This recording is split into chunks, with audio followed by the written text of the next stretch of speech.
J'ai hésité de commencer la vidéo juste assis sur ma chaise avec les pieds accroupis là, comme Nizuma Eiji. Je me disais, oh mon dieu, ce serait tellement un concept. Puis après, je me disais, ah, c'est sûr que je tombe. Je suis sûr que. Quoi que ça aurait peut-être fait une bonne vidéo comme YouTuber tombe de sa chaise en parlant de Nizuma Eiji. Ouais, non, finalement, non. Je suis pas sûr que ça fait une belle vidéo. Donc, bienvenue. On va parler aujourd'hui du génie de Nizuma Eiji. Puis je parle pas du génie en tant que tel de la personne, du personnage. Je parle du génie de la création de ce personnage-là. Donc, oui, je vais parler de l'œuvre de Bakuman. Donc, quittez la vidéo si vous n'avez pas vu Bakuman. Et on se reverra l'autre fois. Il y a d'autres choses qu'on peut se parler sûrement. Si vous êtes ici, vous voulez parler d'anime, il y a d'autres trucs sur la chaîne. Allez vous abonner, regardez quelque chose d'autre. Mais si vous n'avez pas lu Bakuman, je vais sûrement mettre des spoils, puis je veux pas faire une vidéo sans spoil parce que je veux vraiment parler de l'importance de ce personnage-là et d'à quel point il est bien réussi. Parce que, ben, c'est ça. C'est tout ça. Ou sinon, j'avais le goût de faire une vidéo sur tous les personnages de Bakuman et pourquoi ils sont bons. Parce que, sincèrement, la création de tous ces personnages-là autour de l'histoire de Bakuman est assez incroyable. Donc, je voulais en parler et finalement, je me suis dit, il y a trop à dire sur plusieurs personnages. Donc, je vais faire une grosse vidéo par personnage et peut-être à un moment donné, je vais faire une autre vidéo avec des personnages un peu plus petits. Mais tu sais, probablement que je vais faire une vidéo sur Azuki Mio. C'est juste ça. Les autres personnages. C'est sûr que je fais une vidéo sur Iramaru. Je trouve que c'est un des meilleurs personnages de manga de l'histoire. Si c'est pas même un des meilleurs personnages tout court, ok? On s'entend à dire, tu lis Les Trois Mousquetaires, t'aimerais bien mieux que ce soit Iramaru au lieu d'être D'Artagnan. Là. Non. Faut aller affronter le cardinal de Richelieu. Je sais plus si c'est Richelieu, mais le cardinal, ok? Faut affronter le cardinal de Richelieu. Puis là, t'es juste comme, mais avant ça, il faut retrouver Iramaru et le convaincre d'aller se battre. Ils sont juste que. Mais ça, il y a une fille que D'Artagnan est intéressé. Puis... Ce serait marrant qu'il y ait juste.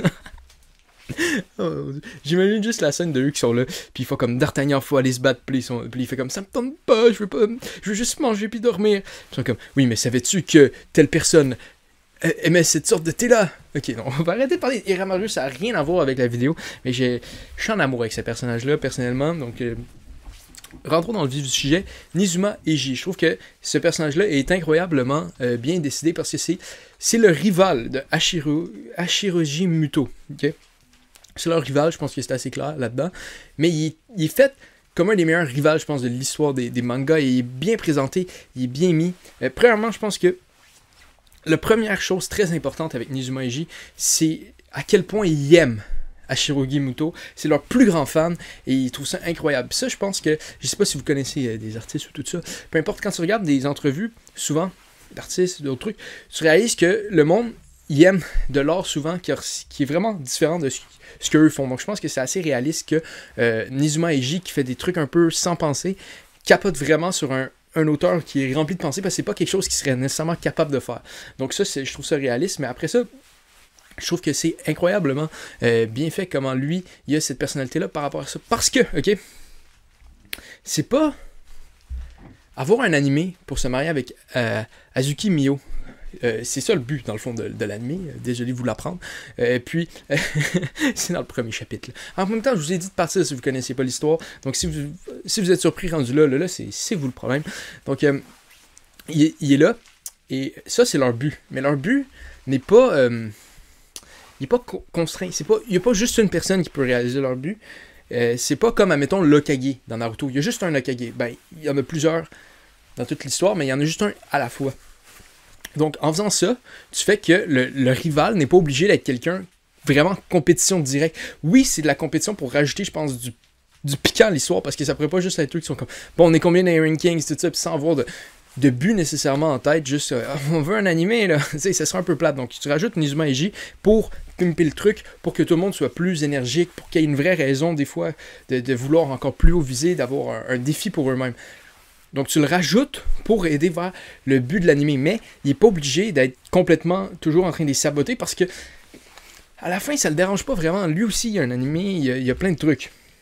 Donc je pense que ça c'est important, vraiment c'est de sa personnalité à lui par rapport à ça, ce qui crée vraiment un bon rival. Et je trouve que ce qui est très intéressant aussi, c'est que souvent certains mangas vont aller avec la fâcheuse habitude de créer un méchant, puis là le méchant, finalement il se fait battre et il devient un rival. Donc ça je trouve que c'est pas... Ça fait un peu pas super. C'est plus le fun si le rival est introduit comme un rival dès le début. Tu sais, mettons, comme un Inazuma Eiji qui a été fait de cette manière-là, il rentre, ok, il y a 15 ans, eux ils ont 14, directement en compétition, ils rentrent, ils veulent être les deux les meilleurs, tu sais. Donc ils se visent les uns les autres pour avancer plus loin. Tu sais, un peu comme un Naruto. Un Naruto et Sasuke, c'est deux rivales qui ont été introduits comme des rivales à la base. Donc ça, je pense que c'est la meilleure manière d'y aller avec des rivaux. C'est tout de suite, au début, tu l'installes au lieu de comme « Hey, finalement, ce personnage-là, il est pas si méchant. » Oui, mais il a voulu tuer ta mère la semaine passée. Oui, mais il avait juste bu du lait caillé s'il se sentait mal. Puis il voulait pas vraiment tuer ma mère. Oui, il voulait tuer ta mère. Il a mis un couteau sur sa gorge. Non, mais c'est mon meilleur ami maintenant. Okay. Ce genre de truc-là complètement retardé. Et puis, ça, je trouve que c'est le fun avec Inazuma Eiji. Et par rapport à ça aussi, je pense qu'il y a de quoi de très intéressant, vu que c'est un rival.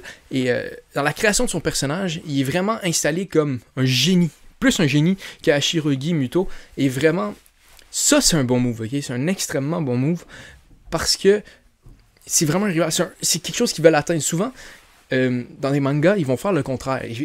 Le personnage principal va battre le rival, puis le rival dit « Non, mais je vais venir te battre! » Puis là, t'as jamais comme lecteur de comme « Ok, mais il va... » on s'en fout, là, il l'a battu, il est plus fort que lui, donc il n'y a pas cette espèce de tension par rapport à ça, tandis qu'avec un Inazuma Eiji, il est solidement plus fort. Au début, c'est un génie, tu peux rien faire, ils peuvent rien faire, puis c'est quand ils finissent, à la fin, par réussir à avoir de quoi de meilleur que lui, t'es comme, oh my god, ok, oui, ça valait la peine tout ça, parce que c'est un vrai rival, une vraie personne qui est un défi à battre. Souvent, dans d'autres mangas, ils vont oublier de faire ça, puis ils vont juste y aller avec l'espèce de technique plus conventionnelle, de comme tu le bats, puis là, il devient ton ami. Puis là, il est jamais capable d'aller te voir, mais si tu l'installes dès la base avec d'être un rival et qu'il se bâtisse de même comme ça, puis qu'il est jamais capable vraiment de le battre. Regardez, je vais continuer avec mes analogies de Naruto. Je sais que j'ai une vidéo qui dit que Naruto n'est pas un chef-d'œuvre, mais il y a quand même des bonnes parties à Naruto. Dans le fond, Naruto, c'est très excellent. Naruto Shippuden, ça tire de la patte, là. Mais bon.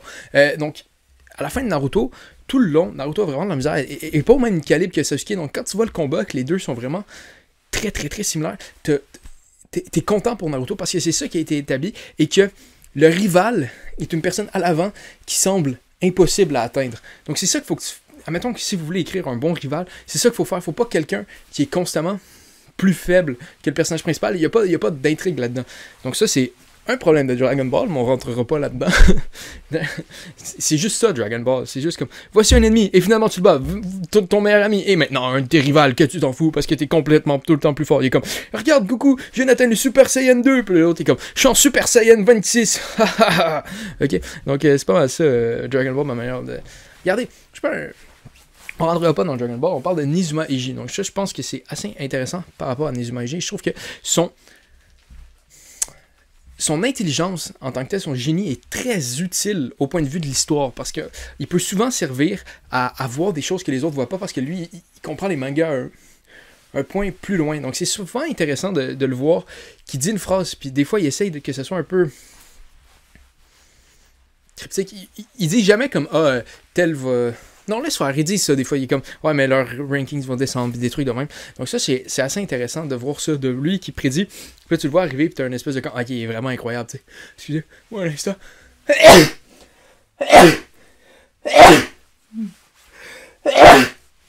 COVID. Non, j'ai pas le COVID. Je pense pas. Non, bon. Passons à autre chose. Donc, c'est sûr que maintenant, quand... Regarde, c'est la session de... J'achum tout le temps. Je sais pas pourquoi je suis en train de me justifier à personne, parce que je suis seul dans ma chambre de pourquoi je tousse. Mais non, j'ai aucun autre symptôme du COVID. C'est pas juste la toux. Avoir le COVID. Donc, je sais qu'il y avait d'autres choses que j'avais notées. Ah oui. Et, ok. La portion la plus intéressante de la création du personnage de Inazuma Eiji, c'est que... les deux personnages principaux de Bakuman commencent à 14 ans pour pouvoir devenir un mangaka. Ils veulent être publiés assez jeunes dans Shonen Jack, qui est une parodie du Shonen Jump. Et c'est souvent, par rapport à tout ça, ça existe pas vraiment. Des auteurs qui ont été publiés à l'école secondaire. Il y en a, mais pas vraiment dans le Jump. J'ai essayé de faire une recherche. Ben, peut-être qu'il y en a eu. J'ai fait une recherche. Tout ce que je trouvais, c'est l'auteur de Actage qui a été pris pour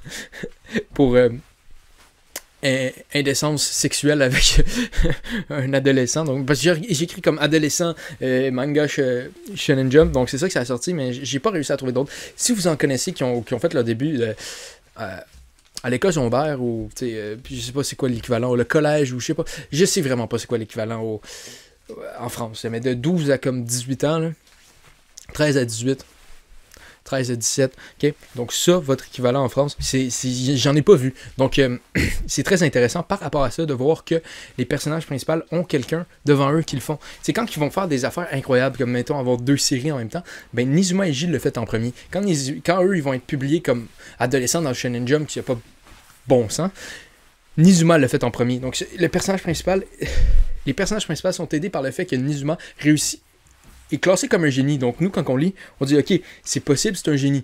Ça a été fait. Donc là, t'acceptes, vu que c'est un génie incroyable, t'acceptes qu'il peut rentrer à l'école secondaire. Puis là, tu vois Nizuma qui l'a vu. Fait que quand tu vois les 2 autres personnages, c'est comme ok, ben c'est correct, tu l'as vu. Tandis que si il n'y avait pas ça, puis il rentrait au Shonen Jump à 14 ans, mettons, puis il y avait tous les autres, c'est comme des gars de 25 ans, ça serait plus dur à croire. Mais là, vu que Eiji sert vraiment à mettre la barre, à tout le temps, à péter le mur, puis à dire, regardez, on peut passer par ici, puis là, après, il passe là. Donc ça, c'est super intéressant. Après ça, tu sais, il sert tout le temps à montrer ces affaires-là. Lui, il a eu un animé, tu vois que c'est possible d'avoir un animé aussi jeune. Tu sais, des trucs de même qui sont très intéressants du point de vue de l'auteur pour pas que le lecteur soit comme « j'y crois pas », parce que ça a été fait avant. Donc ça a été très intelligent. Le personnage de Nizuma Eiji, je pense qu'il est c'est un cours d'écriture. Juste regarder ce personnage-là, la manière qui a été faite, comment il sert dans l'histoire, c'est impressionnant. Enlève Nizuma Eiji de Bakuman, c'est... Qu'est-ce que tu lis? Qu'est-ce que tu lis, sincèrement? Si t'enlèves Nizuma Eiji de Bakuman, l'histoire devient tellement moins bonne. Là. Donc, si vous êtes intéressé par, mettons, l'écriture de manga, comment ça marche, l'envers du décor. Donc, je vous dis, relisez Bakuman, revoyez Bakuman et vraiment portez attention à Nizuma Eiji parce que c'est un personnage extrêmement important, extrêmement bien écrit et qui a tellement de facettes importantes là-dessus. Et vraiment marrant parce que moi, je l'avais juste lu. Donc, là, j'écoute l'anime récemment. Là, puis, Nizuma Eiji est tordant en anime. Tout le temps là, comme Kurao! Kurao! Puis il fait ses bruits complètement débiles. Comme, à l'écrit, tu vois pas, là, mais en animé, man, c'est quelque chose comment il a l'air pas bien dans sa tête. Là. Donc, c'était pas mal ça pour la vidéo sur le génie de Nizuma Eiji. Donc, si vous avez d'autres trucs par rapport à ça que vous pensez qui est incroyable par rapport au personnage de Eiji, dites-le dans les commentaires. S'il y a d'autres personnages de Bakuman que vous aimeriez que je fasse une vidéo un peu en parlant de ce que je pense qui est vraiment bien fait par rapport à ça, dites-le parce que je veux en faire d'autres, mais je vais prioriser si vous me avez dans les commentaires un personnage que vous voulez vraiment que je fasse. Bien sûr, dites Iramaru, c'est ça que je veux. On va le faire, je pense. Parce que c'est un personnage assez incroyable. Quoi que Iramaru, il manque. Je suis comme dans la moitié de la 3e saison. Donc il manque un certain développement que j'ai pas encore vu. Bien sûr, le mariage. Donc je vais attendre de voir le mariage pour faire cette vidéo-là. Nizuma Eiji, c'est pas mal tout fait. Il n'y a pas grand chose. Il va peut-être faire un peu plus. Mais en gros, le personnage, c'est le même personnage. Donc. Au revoir tout le monde, on se voit à la prochaine, abonnez-vous, désabonnez-vous, mettez des likes, dislikes, commentaires, commentez pas, partagez pas, faites ce que vous voulez, mettez-le dans des listes de lecture, pourquoi pas.